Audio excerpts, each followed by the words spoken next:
بسم اللہ الرحمن الرحیم۔ السلام علیکم ورحمۃ اللہ وبرکاتہ۔ سردیوں میں اچھی طرح وضو کرنا۔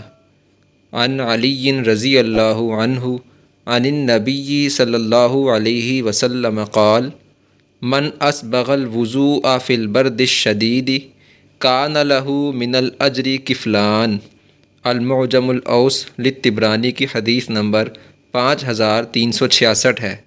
اس کا مفہوم ہے، حضرت علی رضی اللہ تعالی عنہ سے مروی ہے کہ اللہ کے نبی صلی اللہ علیہ وآلہ وسلم نے فرمایا کہ جس شخص نے سخت سردیوں میں اچھی طرح وضو کیا، یعنی اعضاء کو خوب مل مل کر دھویا، اس کے لیے اجر کے ایک کے بجائے 2 حصے ہیں، یعنی اسے دگنا اجر ملے گا۔